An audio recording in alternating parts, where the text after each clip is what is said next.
aqui uma casa de adoração. E Satanás quer tirar o louvor. Satanás quer tirar a nossa adoração. Mas nessa noite ele perdeu mais uma vez. Nessa noite ele perdeu mais uma vez. Pois nessa casa houve adoração. Amém. Adoração ao Deus verdadeiro. Aleluia. Oh, Xandura. Aleluia. Ai, na mandala yasturia dono stui. Alabara na manana na stui candoro niastui mana. É Deus. Descantora stui mana. Stokiana na yastrela na storai. Astoria mana coria. Presença, oh, Xenando no coria. Oh, cheia na casa. Oh, aleluia.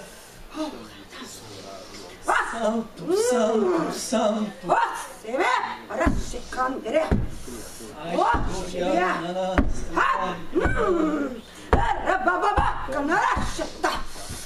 Louvamos a Deus mesmo em meio às dificuldades. Após um dia de trabalho forçado, cansado, estamos aqui para louvar e agradecer o nome daquele que é digno de toda a honra e toda a glória. Aquele que pode, aquele que faz tudo aquilo que merecemos e além do que merecemos. Exaltamos e glorificamos o teu santo nome, meu Pai. Aleluia. Toda a honra, toda a glória é para ti. Aleluia. Cumprimenta a amada igreja com a paz do Senhor, amém? Amém. Oh Deus, aleluia. Será que é verdade que aqui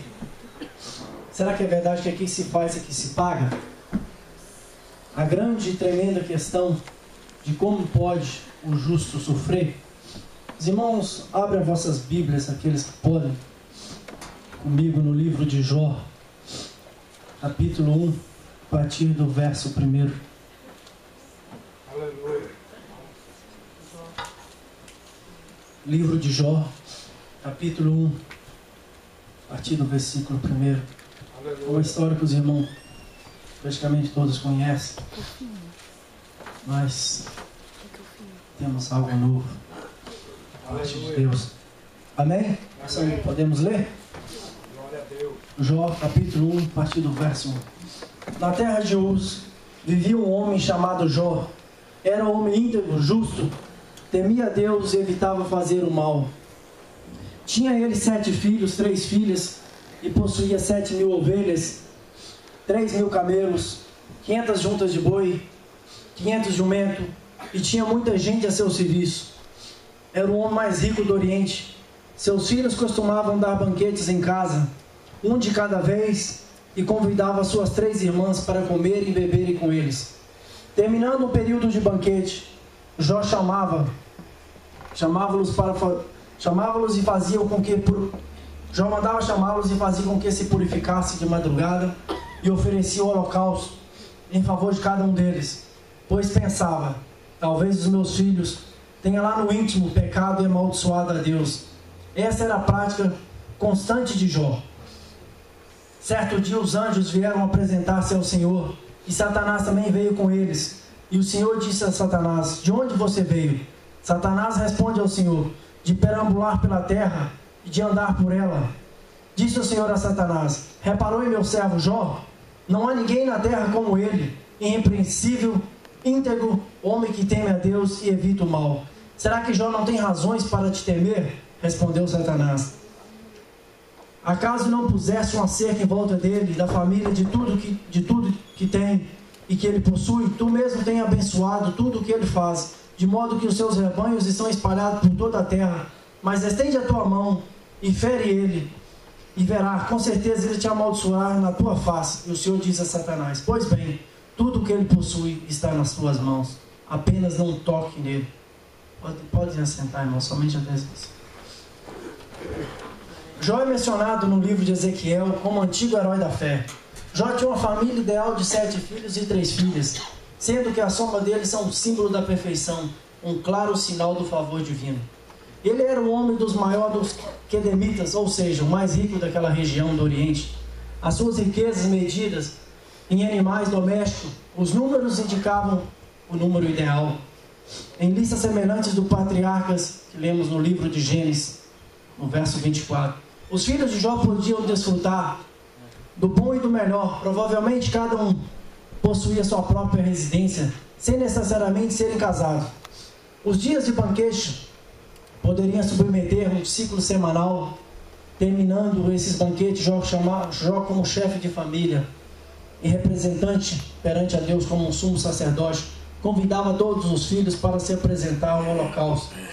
O pecado que Jó temia que seus filhos pudessem cometer, amaldiçoando a Deus no seu coração, é exatamente aquele que Satanás espera de Jó que cometa.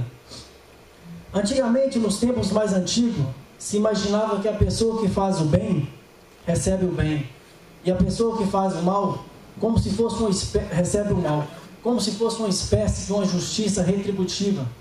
E o livro de Jó começa a discutir exatamente essa questão. Será que é verdade que aqui se faz, aqui se paga? Muitas das vezes a gente ouve essa frase, né, irmão? Aquele que fez aquilo vai pagar daquele jeito, talvez amanhã. Mas será que é verdade que as coisas erradas que a gente comete, a gente paga? E quem faz o bem é recompensado aqui mesmo? Contra essa ideia simplista, o livro de Jó começa a dizer: é bem possível. Atenção a você que me ouve. Preste bem atenção que é bem possível que uma pessoa justa, uma pessoa correta, esteja passando por problema muito sério, sem que ela seja culpada absolutamente de nada que tenha feito. E neste caso nós vemos uma coisa surpreendente na vida de Jó, que era o mais rico do Oriente, o mais abençoado e a pessoa de melhor caráter da antiguidade. E ele não tem acesso ao cenário celestial. Por detrás dos bastidores, como podemos dizer assim, Satanás chega diante de Deus e vai se apresentar a Deus junto com os anjos.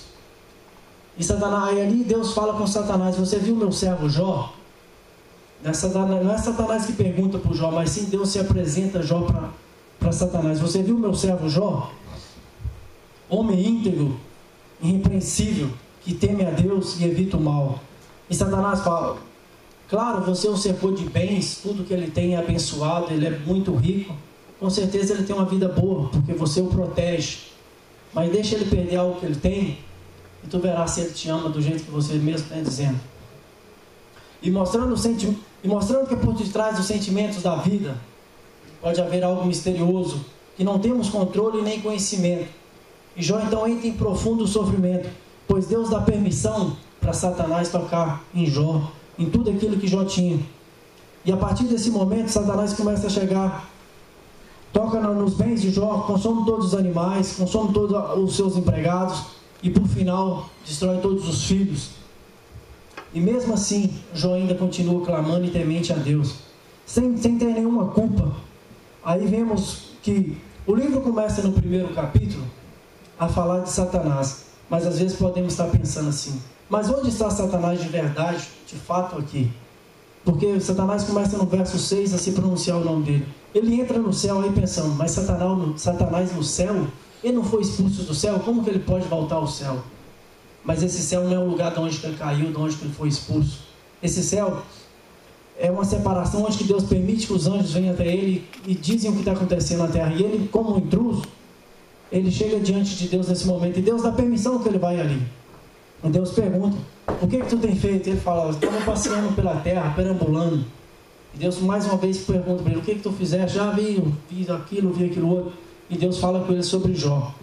E neste momento, agora depois que ele fala que estava passeando e rodando pela terra, que a história é essa. Mas uma questão especial é a maneira com que a Bíblia fala de Satanás. É diferente de um texto para com o outro. Aqui precisamos prestar atenção da maneira que a Bíblia diz sobre Satanás. Pois ao observar a Bíblia, como disse, chamamos de uma revelação progressiva. Uma revelação progressiva é aquela que começa de Gênesis a Apocalipse, onde que se inicia, que fala de Satanás no livro de Jó. Jó, no livro onde fala de Satanás no livro de Jó, ela não está focalizada ainda, o papel de Satanás ainda não está no seu papel de opositor. Satanás é simplesmente aquele que é criatura de Deus, como eu e vocês somos, mas é uma criatura limitada, aquela que se opôs contra Deus e perdeu todos os seus direitos. Então Satanás, nesse livro, ele somente começa a se apresentar quem ele é. No início ele só simplesmente é opositor. E veremos mais nos capítulos à frente quem realmente é Satanás, como podemos ver no Novo Testamento. Então Satanás, no texto bíblico, vai mostrar como alguém pode agir dentro de limites que Deus lhe permite. Em vez de ser o Deus do mal, ele é a criatura de Deus limitada, que só pode ir até onde Deus lhe permite. Mas queremos ver isso mais à frente, que vai mostrar aquilo que realmente é Satanás. Tem pessoas, quando ouçam falar de Satanás, falam até baixinho porque tem medo. Outros já vivem falando para todos lados. Muitas vezes isso acontece lá no meu trabalho. Escuto isso o dia inteiro. Mas amém. E quando assim, a partir do verso 8 ao 10, quando teve a primeira conversa de Satanás com Deus, e ele chega perguntando para Deus, questionando sobre a vida de Jó. Isso que ele faz com todos nós. Chega diante de Deus e pergunta: vendo aquela pessoa te ama, mas por que você deu aquilo, outro, aquela pessoa? Satanás quer dizer para Deus que nós, que somos adoradores, que adoramos a Deus por troca, por algo, não adoramos a Deus por espírito de vontade, não adoramos a Deus porque Ele deve ser adorado, mas sim, a ideia de Satanás é que as pessoas adoram a Deus porque querem algo em troca. Então pensava isso de Jó, que Jó adorava a Deus porque Deus dava tudo aquilo que Jó precisava, tudo aquilo que Jó queria. Mas Deus, na sua paciência, na sua bondade, na sua liberdade que dá aos seres criados, então Deus sabe como Jó vai reagir. E Deus aqui mostra como é possível, e é verdade, como uma pessoa pode servir a Deus totalmente de uma maneira desinteressada. Veja que hoje em dia muitas pessoas falam que fulano está envolvido com religião porque há interesse, porque a pessoa na verdade tem dinheiro, tem isso, tem aquilo. Isso é o raciocínio satânico que tenta colocar na cabeça das pessoas. Deus deixa Satanás falar, Deus deixa essas pessoas falar, mas elas irão descobrir que realmente elas estão equivocadas. É possível e vale a pena a gente continuar servindo a Deus, mesmo diante do sofrimento mais cruel. A questão mais difícil para nós cristãos, aqueles que leem a Bíblia e que creem na Bíblia, é exatamente o problema do sofrimento. Todos verem assim, mas aquela pessoa é tão cuidadosa, aquela pessoa ama tanto a Deus, aquela pessoa, até falando assim, é religiosa, aquela pessoa está na igreja todos os cultos, faz aquilo outro, mas por que aquela pessoa está sofrendo? Será que Deus não está vendo? Por quê? Mas realmente Deus está vendo, irmão. Deus está vendo o que estamos passando, Deus está vendo as dificuldades. Às vezes, é permissão de Deus aqui na nossa vida para que possamos realmente dar exemplo, dar testemunho que Deus é aquele que é o Deus Todo-Poderoso da nossa vida. Então, às vezes, a gente pode estar passando por alguma tribulação sem saber o motivo, nem o porquê. Mas simplesmente creia que Deus está contigo e Ele tem o melhor. Ele vai te ajudar a sair daquele momento de crise. Não venha pensar na sua mente que está abandonado, que você foi largado ao canto, mas sim que Deus está contigo. E quando a gente para ver nessa história, às vezes a gente olha assim, eu fiquei meio... Falei, meu Deus, mas aqui fala muito sobre Satanás nesse texto. Que loucura é essa? Mas Deus quer nos trazer na nossa mente que Ele está ao nosso derredor, pronto para nos tragar, pronto para pegar a qualquer momento que vacilamos. Deus quer nos preparar para que possamos estar sabiamente caminhando e dando o testemunho daquilo que Deus deseja que façamos. E a ideia é que o sujeito sofreu porque ele fez alguma coisa errada. Se deu certo para ele é porque ele fez tudo certo. O que chamamos de uma justiça retributiva. Mas a gente vai olhar e vai ver que a vida não é bem assim. As coisas são diferentes. E não acontece do jeito que a gente imagina. Na verdade, nem todo mundo que faz tudo certinho recebe a recompensa na mesma hora. E também não é verdade quem faz bobagem, faz o que é errado, o castigo vem no mesmo momento, vem na mesma hora. E a Bíblia vai começar a dizer assim: espera aí, é verdade que isso acontece, mas vai demorar um pouco mais. Isso acontece, mas vai demorar um pouco mais. Mais cedo ou mais tarde, o sujeito vai colher aquilo que plantou. A gente vai mais adiante, isso pode demorar um pouco mais. Na vida eterna, depois da morte, essas coisas vão se ajustar. Mas no livro de Jó, há um fato mais sério nessa história, que da maneira de que Deus lidar com a gente é uma maneira misteriosa, que no fim, Ele não está dizendo apenas que o justo pode sofrer, Ele não diz que mais cedo ou mais tarde a gente pode receber a recompensa. Ele diz que é possível e vale a pena a gente continuar servindo a Deus, mesmo diante do sofrimento mais cruel. Mas olhando a atitude e a reação de Jó, imagino eu numa situação dessa, não saberia o que faria. Imagine você perder de uma noite para o dia tudo que você tem e ainda perder seus filhos, perder tudo aquilo que você almejava, aquilo tudo que você teve na sua vida, e você ainda dizer assim: saí do ventre da minha mãe, nu saí do ventre da minha mãe e nu partirei. O Senhor o deu, o Senhor o levou. Louvado seja o nome do Senhor. Quem de nós será que poderia dizer isso, mediante aquele sofrimento? Para a gente que está lendo aqui, falando nessa passagem, parece que é muito simples. Simplesmente ele perdeu tudo que tinha, perdeu os 10 filhos. Isso é uma história. Mas se a gente colocar dentro do contexto e tentar imaginar a situação daquela pessoa, a gente vai ver que isso não é simplesmente uma história, que isso sim é uma realidade. Mas que possamos pensar que mediante as dificuldades, mediante as tribulações que passamos, mediante o sofrimento, mediante a toda a tristeza, que devemos louvar a Deus. E isso Jó tinha na sua mente. Fica bem claro que qualquer ser humano, como Jó, como eu e você, era uma pessoa pecadora. Porque no verso fala assim: em tudo isso ele não pecou e não culpou a Deus de coisa alguma. Às vezes pensamos, então Jó era uma pessoa santa. Não, era como eu e você, falho e pecador. Mas ele tinha uma coisa que nós às vezes não temos, era o entendimento de saber que por causa de qualquer frustração ou sofrimento, porque a gente passa por tantas decepções, tantos ódios, tantos problemas, a gente vai ter uma visão incorreta. Você acha que a gente pensa assim: a vida é minha, a casa é minha, eu sou dono daquilo, eu sou dono daquilo outro, sou dono do pedaço. Você tem o domínio sobre a saúde, você é o Senhor da sua vida. Mas devemos imaginar que isso é uma loucura. Isso não é realidade. Jó tinha tal comunhão com Deus e tal sabedoria que ele estava preparado psicologicamente, espiritualmente, para perder tudo aquilo que ele tinha. Mas eu venho a pensar: se tudo que temos não é nosso, se tudo que temos não nos pertence, se a própria vida que temos não é nossa, pois foi Deus que nos deu, então ele sabia que aquilo que ele estava perdendo, para ele não era nada, mas quem poderia estar perdendo naquele momento era Deus que tinha permitido. Então que tenhamos em mente que os bens materiais que conseguimos, não é porque eu consegui, porque Deus permitiu eu conseguir. Se eu venho a perder, que eu venha dar glória a Deus, porque Deus permitiu que eu venha perder.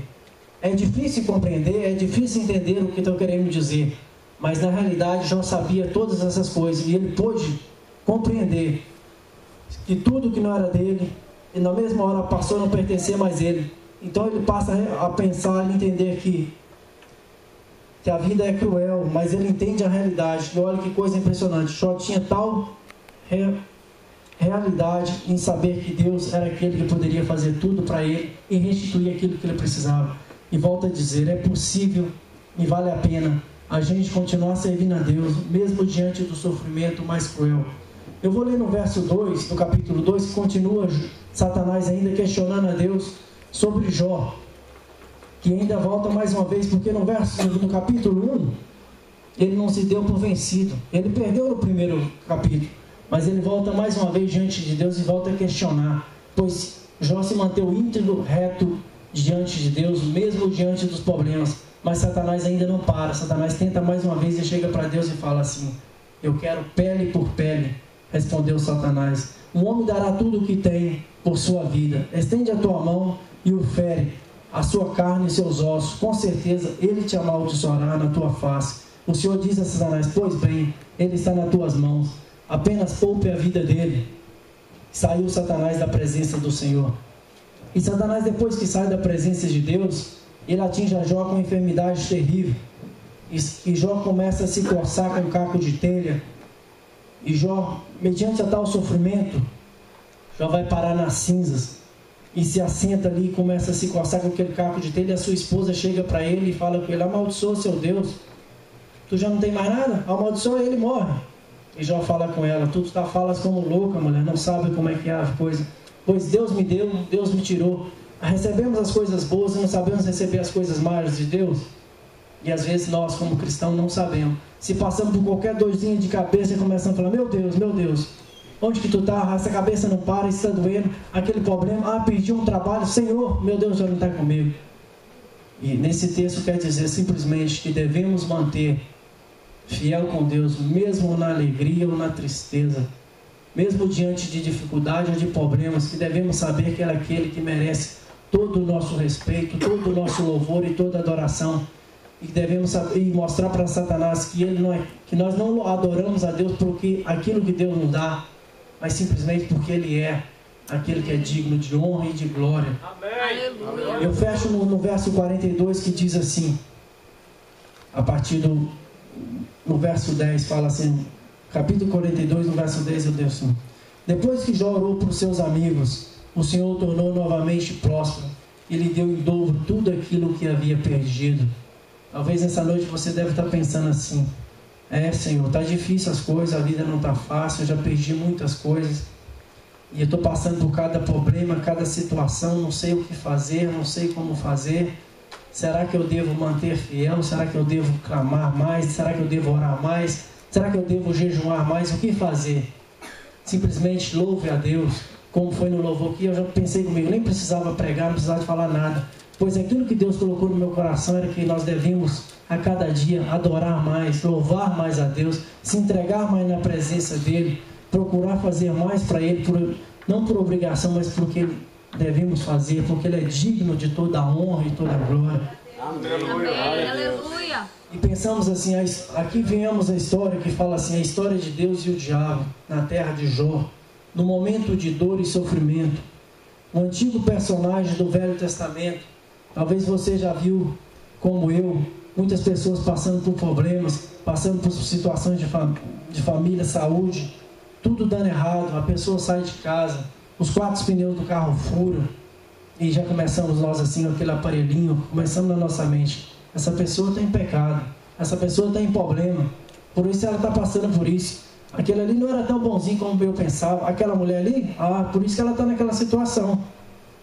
E devemos sim, irmão, saber, não devemos julgar, e sim acolher as pessoas, pois os amigos de Jó que vieram nesse texto, eles não vieram para acolher a Jó, mas sim para julgar, e não sabia nem o que estava acontecendo com a história. Então devemos sim, se a pessoa estiver passando por problema, por dificuldade, orar a Deus, mas não devemos julgar, falar assim: esse está com problema, esse está com pecado, ou esse fez aquilo, ou já apontaram o dedo para aquele algo. Não, simplesmente vamos ajudar em oração, pedir a Deus para que Deus possa resolver da maneira que Ele deseja, como Ele almeja, e não como eu penso, como você pensa, como imaginamos, pois não imaginamos aquilo que está por detrás das nossas vidas. Aqui estamos todos vendo uns aos outros, mas podemos estar aqui rodeados de anjos, na presença de Deus. E aquilo sim foi o que aconteceu. Jó não tinha culpa de nada que estava acontecendo, mas Satanás que quis tocar na vida dele, como ele toca na vida das outras pessoas, e diz: por que você vai na igreja? Ele sempre quer colocar isso nas nossas mentes. Por que vamos à igreja? Vocês vão à igreja para receber algo? Porque ele é simplesmente um camarada materialista.